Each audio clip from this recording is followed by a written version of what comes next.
In 2022, I had what I called a 7-figure mortgage brokerage. But here's the truth. I had one employee, an ops manager, looking after 17 self-employed remote-based advisors. And I was paying out 60 to 80% of the commission. I had no control over the turnover. If they had a bad month, guess what? The business had a bad month. And that is the fakery and the BS that goes on in financial services. Networks have ARs and make their turnover inflated when they're paying out 90% of those earnings and that turnover as commissions. Self-employed businesses, like I had, do exactly the same thing. And yeah, I generated a hell of a lot of leads for those advisors. I would earn a higher percentage of commission on the leads that I generated and that we booked in for those self-employed advisors. But even still, it wasn't really a business in the way I wanted to have a business. And what happens is when one or two of those advisors go and leave, you lose 150 or 100 grand or 50 grand off of your turnover, and it doesn't look as impressive as it once did. And in losing that money, you lose a certain percentage of profit. And unless you're constantly adding self-employed advisors all the time, it is a huge risk in my eyes. So I had to change my business model because I want a business that is sustainable and profitable from an employed team that I control, and that we can build a culture and a brand and a business together, making my self-employed team and my self-employed division entirely pure profit. So if any of those self-employed advisors look to leave my brokerage, we would still function in a highly profitable manner because of having it all controlled in the employed division. So I now have two sides to my business. Now, if you're building a self-employed model, what I would urge you to focus on is gross profit, because when my turnover comes in, I've got to pay a huge percentage out of that on cost of sales. And then you're left with your gross profit. That's truly the figure that you can gauge your business on to then look at gross profit, admin expenses,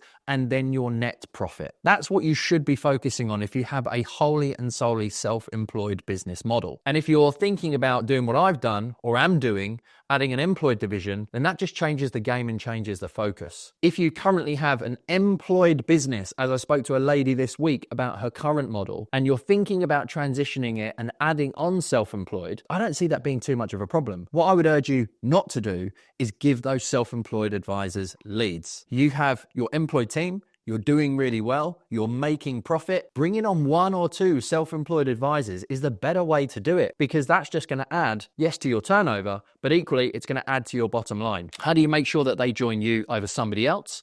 Well, you make sure that you've got good systems, good processes, good coaching, good support, having a team environment, inviting them to quarterly events, running monthly workshops and webinars to look after them. That's all the stuff that we do in my brokerage to make sure that our advisors are competent, are compliant, and are getting the coaching they need to create the income that they truly want. We did none of that in 2022, and that's been a fundamental game changer to the self-employed division's results, which have significantly increased. The turnover that each self-employed advisor submits is now much higher than it was in 2022. So in 2022, my mum passed away. When I got to the end of the year, I hadn't been in the business for sort of 6 to 8 months realistically. And when I looked at the data from that year, whilst we had grown, the protection conversions were not as good as they used to be. I realized to have more control over the business, but equally my own lifestyle and income, I had to switch the model. So in 2023, I got rid of the ops person because they had no mortgage experience. I brought in a mortgage PA who had a hell of a lot of mortgage experience and had done a lot of administration and looking after customers and clients,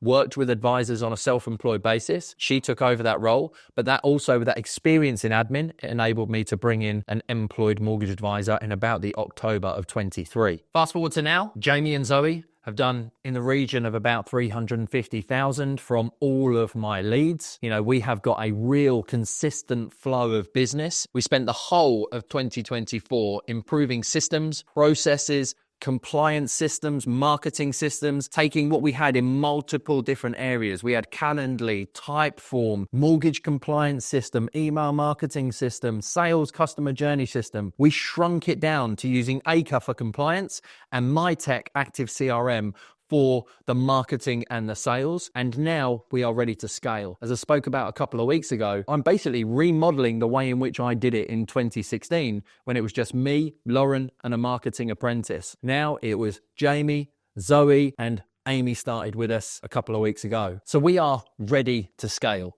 No longer am I focusing on vanity metrics of having a 7-figure, self-employed, no controllable turnover. I'm now focusing on 3xing my business to £1 million as an employed team from the employed controllable income only. We're going to be driving new leads. We're going to be driving new sales. And I'm going to be taking you on that journey with us so you can learn vicariously what not to do, but equally the actions that you need to take to generate leads, increase sales, and maximize your business profits. So I now see my brokerage as 2 entirely different businesses with 2 entirely different business models. My focus is on scaling the employed side. I'm never going to turn away a decent self-employed advisor that wants the support and the coaching and the guidance that we give. But my sole focus this year is on growing the employed team. More leads, more appointments, more sales, and really 3xing that to where we want to get to. So remember, in reality, I don't believe you can count 70, 80% payouts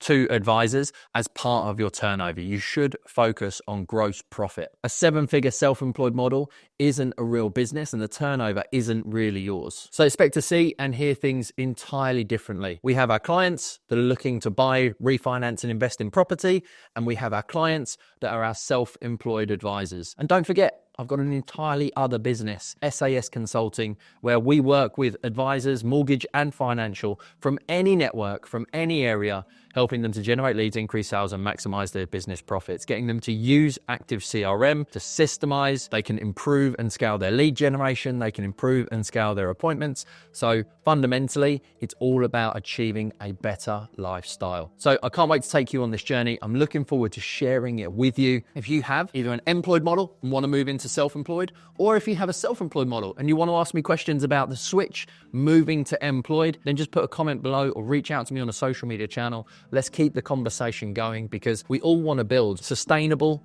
profitable, fun, lifestyle-based businesses so we can do the things that we want with who we want. If that's you, then you're in the right place. And I look forward to seeing you next week.